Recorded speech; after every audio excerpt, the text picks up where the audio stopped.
नमस्ते, मेरा नाम डॉक्टर शंतनु पाटिल है। मैं कैलाश हॉस्पिटल देहरादून में बाल रोग विशेषज्ञ और नवजात शिशु विशेषज्ञ करके काम करता हूँ। आज मैं आपको इम्यूनाइजेशन मतलब टीकाकरण, लसीकरण जो कहा जाता है नॉर्मल भाषा में, उसके बारे में मैं आपसे बात करना चाहता हूँ। तो सबसे पहले आता है मतलब जन्म के बाद BCG, हेपेटाइटिस बी और पोलियो के ड्रॉप पिलाए जाते हैं। उसके बाद वैक्सीनेशन का ड्यूरेशन मतलब 1.5 महीने, 2.5 महीने और 3.5 महीने या 6 हफ्ते, 10 हफ्ते, 14 हफ्ते में आगे के वैक्सीनेशन होने चाहिए। तो इस टाइम 1.5 हफ्ते में, 2.5 महीने में और 3.5 महीने में जो वैक्सीनेशन लगते हैं वो रहते हैं ट्रिपल, मेंदूज्वर, पोलियो, हेपेटाइटिस बी, न्यूमोनिया और रोटा वायरस। सो ट्रिपल, मेंदूज्वर, पोलियो और हेपेटाइटिस बी वाली 6 बीमारी मिलके एक वैक्सीनेशन उपलब्ध है।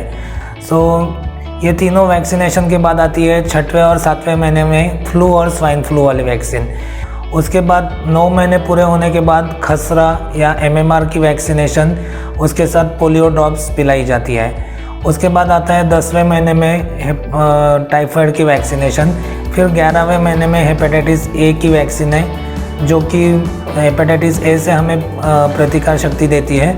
इसके बाद आता है 15 महीने में वैक्सीनेशन, जो खसरे के लिए और न्यूमोनिया के लिए और चिकन पॉक्स के लिए दी जाती है।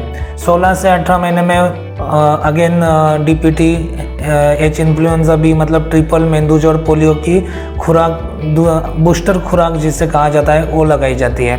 और 18वें महीने में जो 1 साल में लगाई गई है हेपेटाइटिस ए वाली वैक्सीन, उसकी सेकंड डोज या बूस्टर हम कहेंगे, वो लगाई जाती है।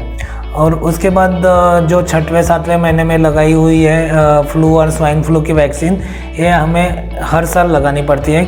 बाद में वैक्सीनेशन है 4.5 से 5 साल में, उसमें है अगेन खसरा मतलब MMR या एंड चिकन पॉक्स की दूसरी खुराक और DPT का बूस्टर डोज जो 5 साल में है। सो ये है पूरे वैक्सीनेशन का शेड्यूल जो मैंने आपको बताया है। तो रेगुलरली आपके बच्चों को लसीकरण कराइए और मतलब जो बीमारी है उससे प्रोटेक्शन दीजिए।